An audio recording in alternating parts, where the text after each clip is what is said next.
Hello, welcome to the book report. Got another great book, as we almost always do. In fact, that might be a new rule.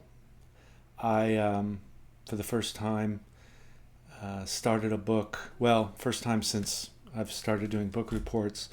I started a book that was so bad I put it down. And originally I was thinking I should review it anyway, but I'm like, bad books just aren't worth the time. I mean, this was pretty bad. It was illogical. It was a lot, in fact, kind of misleading. It had what I call straw man arguments, and it was bad. Anyway, so really, my job is just to review the good books. So if it's bad, you're not going to see it on here. Anyway, a great book. Again.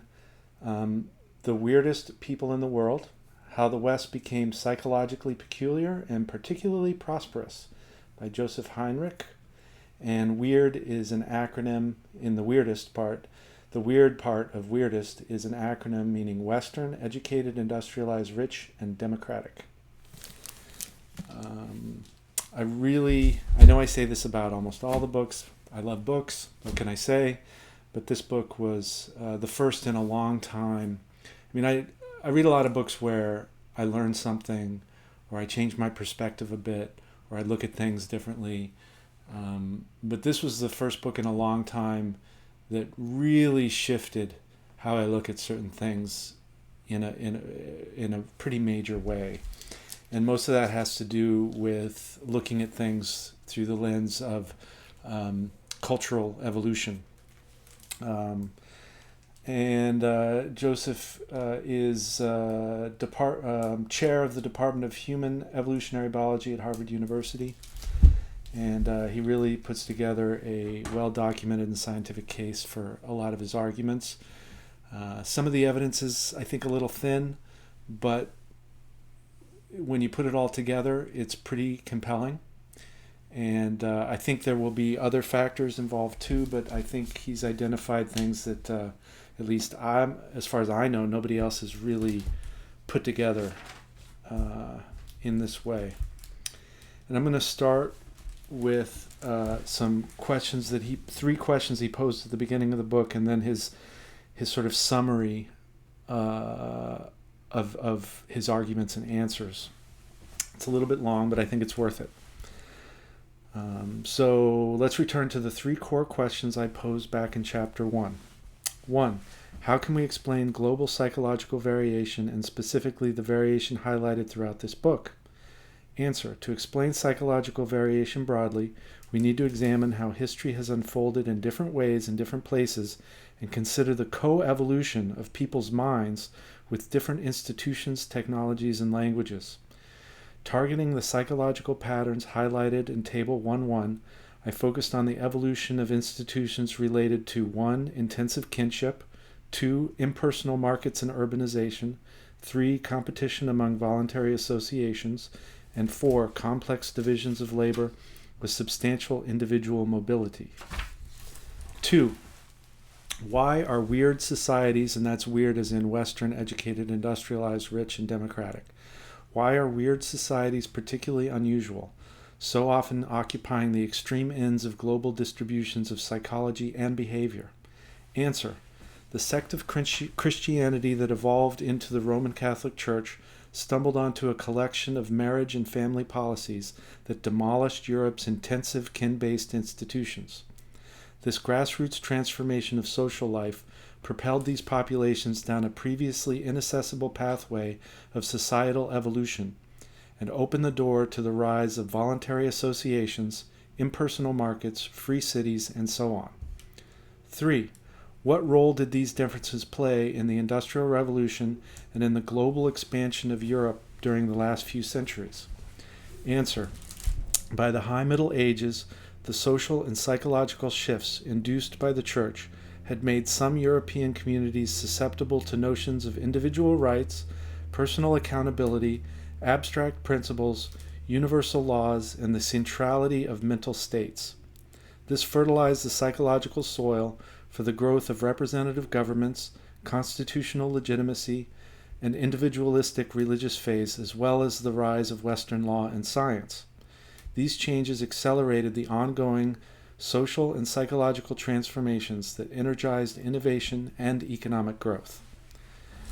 So there's a lot in there, which is why I would encourage anybody who is interested in where humans came from and where we're headed really needs to read this book.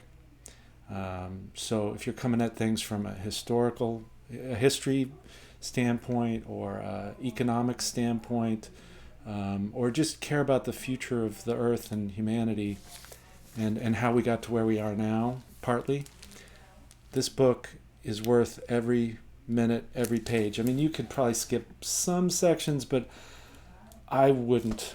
There's a lot of details in here, and it all adds up. They're all important. One of the most fascinating things I learned is that reading to your children when they're young, reading books to children, and then reading a lot as you grow up, actually physically changes your brain. There are physical differences in brains of highly literate people that are different from human beings that are not literate, and it's nothing to do with genes, right? So if I had the exact same genes and I was born, 6,000 years ago in a pre-literate society, my brain would be radically different by the time I was 18 than it was than I was in this body at 18. Anyway, fascinating stuff in here. And that's just one tiny example of hundreds. And there's just way too much for me to pick out. I really had to pick and choose here. So, one thing that really jumped out at me was the role of cultural evolution in the development of religion. And so I'm going to read another paragraph here. Just to be clear, I'm not praising either world religions or big gods. To me, they are simply another interesting class of cultural phenomenon that demands explanation. The idea here is that cultural evolution, driven by intergroup competition, favored the emergence and spread of supernatural beliefs that increasingly endowed gods with concerns about human action and the power to punish and reward. These beliefs evolved not because they are accurate representations of reality, but because they help communities, organizations, and societies beat their competitors. While this competition can be relatively benign, involving the preferential copying of more successful groups, it has also often involved the slaughter, oppression, and or forced conversion of non-believers. These evolving gods of blah, blah, blah. Anyway, the core thing I wanted to put here is that cultural evolution actually drives beliefs in supernatural beings with the power to punish and reward. That's really the key thing there. And I thought that was fascinating, that there's actually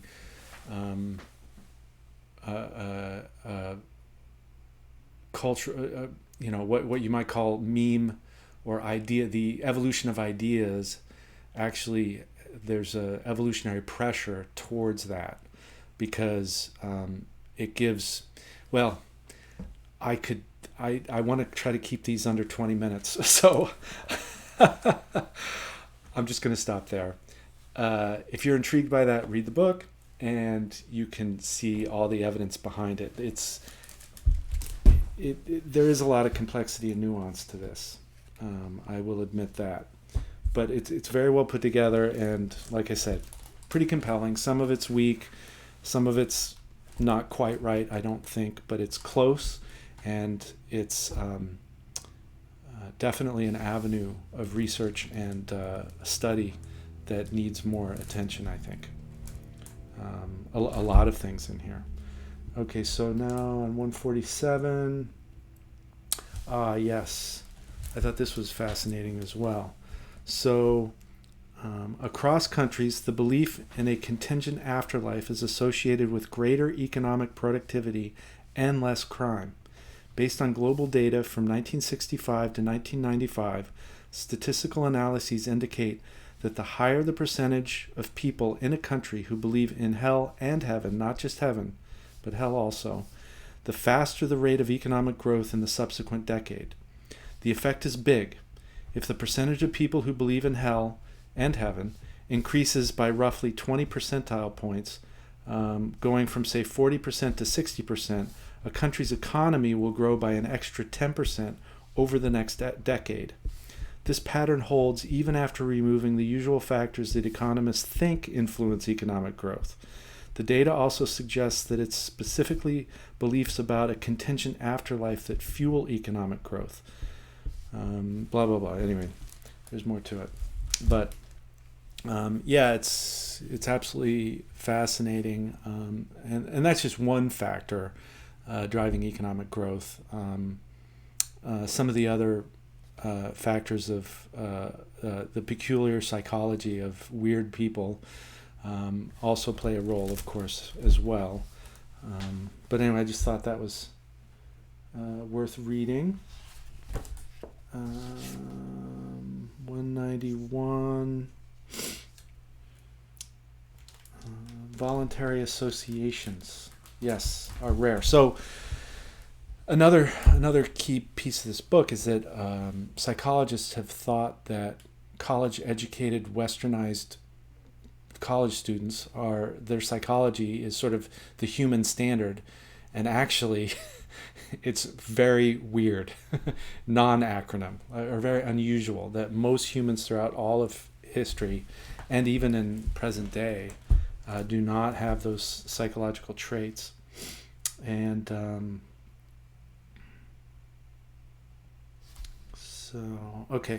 so as their intensive kin-based institutions dissolved, so most humans throughout all of history and even today live in a world of kin-based institutions. So you have cousin marriage, and you have connections that define who you are, what you can. It limits your opportunities, limits what you can do, limits who you can learn from. So your kin-based relationships define, economic possibilities, everything. It defines who you can marry, who you can't marry, what you can aspire to be, what you can't aspire to be, and by breaking down those kin-based relationships accidentally, what he calls the marriage and family program of the church, eliminating cousin marriage and breaking down those kin-based relationships, freed people up to learn not just from your uncle, but from the most talented. Let's say your uncle, in kin-based relationships, you had to learn, you learned everything from your family. But you start to break that down a little bit, you can learn you can learn, let's say, carpentry. You're not just learning from your family, who's going to have a limited skill set. You can go to the best carpenter in the region and become an apprentice and, learn skills. So basically it opens up the flow of information and the range of possibilities that individuals can aspire to, way beyond the kin relationships that tended to limit people in what they could do. And that creates much bigger economic growth. And I'll get to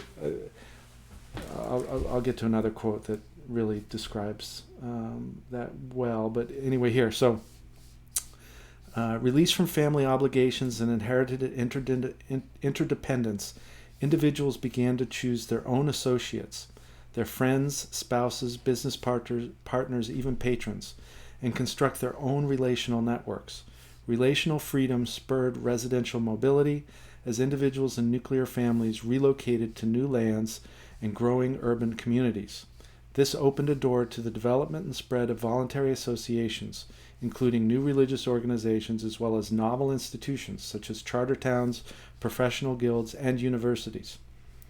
Such developments, underpinned by the psychological changes I'll highlight over the next 7 chapters, ushered in the urban, commercial, and legal revolutions of the High Middle Ages. So,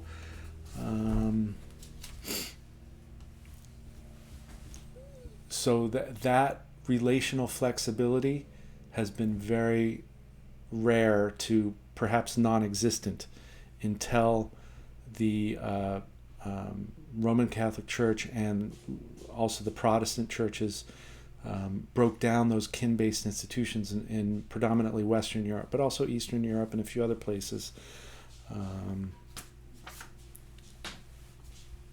So very, very unusual in the human experience.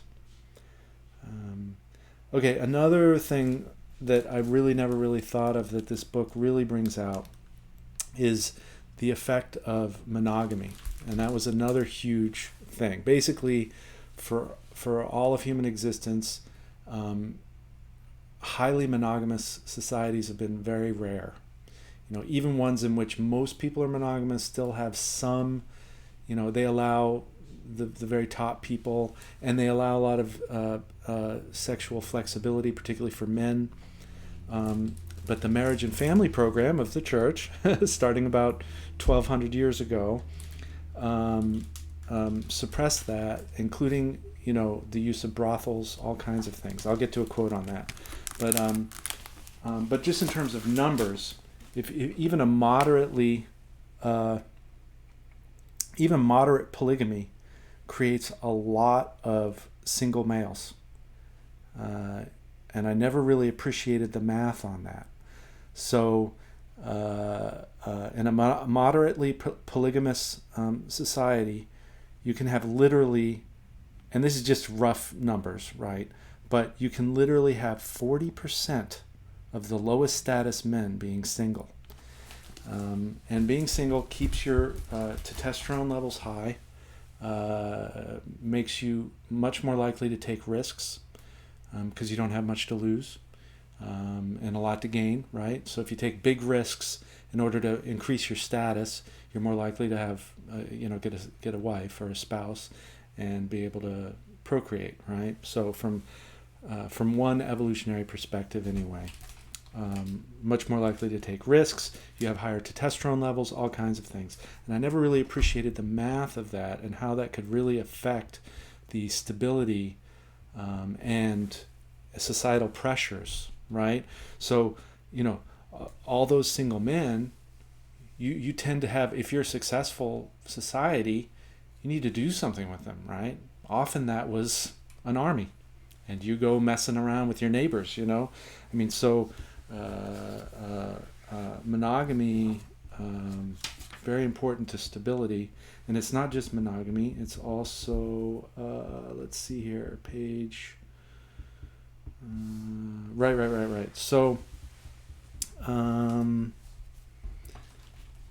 okay, so it's not just monogamy, but also just sexual choices in general, right? So the church's MFP, the Marriage and Family Program, included several other active ingredients. First, it constrained men from seeking sex outside of marriage, from visiting prostitutes or having mistresses, which also reduces...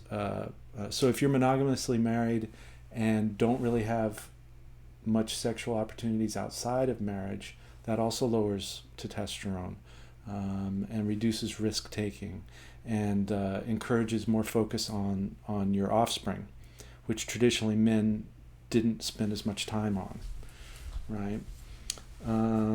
Which then again adds more benefit to the next generation. The better nurtured, the more nurturing the children get, the more knowledge and that the next generation gets, and skills, knowledge, all that. Okay, so this contrasts with other monogamous societies such as Athens or pre-Christian Rome. In these societies, men were limited to one wife, but were otherwise not strongly constrained. Not only could men easily divorce, but they could also purchase sex slaves, take foreigners as concubines, and use numerous inexpensive brothels. So sort of the church's influence on culture lowered testosterone and male risk-taking in ways even beyond just creating a broadly monogamous society. let's see here. Let's see, page 4. We're all the way up to 435. First full paragraph, last sentence. Yes, I thought this was worth reading. Okay, it's no longer tenable to continue pretending that all populations are psychologically indistinguishable, or that cultural evolution doesn't systematically modify how people think, feel, and perceive. So I thought that was another, he doesn't summarize it, but I thought that was an important point in the book, or at least was relatively new to me. I mean, I'd heard it before in articles, but like I mentioned earlier, that most psychologists in the past thought, westernized college students could be substituted for all humans, and actually they're really outliers in the human experience, both today, increasingly less weird today, but still outliers today, but complete outliers from a historical perspective. And I would also add, he talks about think, feel, and perceive, but it also changes, how your brain physically develops, among other things. So, which he does cover in the book. He just didn't summarize it there. Okay. And here we go. And then this really kind of, I have thought things like this, but the way he puts it is just brilliant, I think. Anyway, the upshot is that cumulative cultural evolution, including innovation, is fundamentally a social and cultural process that turns societies into collective brains. Human societies vary in their innovativeness due in large part to the differences in the fluidity with which information diffuses through a population of engaged minds and across generations, as well as to how willing individuals are to try novel practices or adopt new beliefs, concepts, and tools. So, throughout all of human history, kin-based relationships have constrained that flow of information, that willingness to adopt new ideas, and the ability to pass down the best of the current generation to the next, and allowing people to create relationships themselves loosens up all those things. So now basically anyone with internet access can learn the best of what previous generations and what we know right now pretty much right away, right? But you need to be connected and open-minded and blah, blah, blah, all that. Anyway, just fascinating stuff, I think. I love this sentence too. The cultural evolution of psychology is the dark matter that flows behind the scenes throughout history, which I think sums up the impact on me and my thinking from this book. Is that I appreciated the change in cultures and how influential cultures are, and to a certain extent psychology, but not how fundamentally powerful they are. And this book, I think, shows that. I don't quite buy the extent of how he says it, but much more important and powerful than I ever really thought. Probably because I didn't really study those those topics very deeply. And then this I thought was interesting in terms of moving forward, particularly from an economic standpoint. Like, okay, so you have a society that's very kin-based and is having trouble developing their economy. You obviously don't want to just force people to change how they develop relationships, but how much can you help? And so I thought this was interesting. Okay, so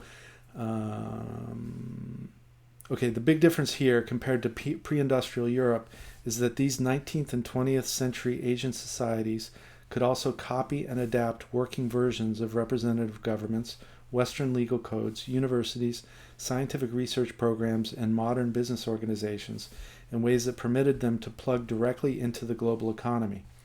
Modern formal institutions are now to a degree available, quote, off the shelf, close quote, though their performance depends on the cultural psychology of the populace. So actually, he was talking about the recent past and older past, like Japan. Why was Japan didn't have the Christian family plan, parent and marriage and family plan that he talked about. So why did they do so well in the late 1800s into the 20th century, in terms of economic growth and all that? And so he's saying, well, they took a lot of things kind of off the shelf, right? And I think that's interesting and compelling, and an interesting way to look at things moving forward, but that your mileage will vary depending on the psychology of the populace. But being aware of that, I think, creates opportunities to create interfaces that can work on a per culture basis, right? Which I think most people are like, well, just plop it in, and how come the economy isn't growing the way I think it should, right? Blah, blah, blah. Well, there's psychology and that's a product of cultural evolution in that location, and you need to account for that and how it works with these westernized modern institutions and ways of doing things. So a lot of room for to help the economic growth of poorer regions through cultural sensitivity and adaptation to off-the-shelf institutions. Anyway, hope you enjoyed that, and if you are interested in any of these topics, I highly recommend picking this book up and giving it a careful read. I will definitely be rereading this in a few years, no question. Well, until we meet again, happy reading.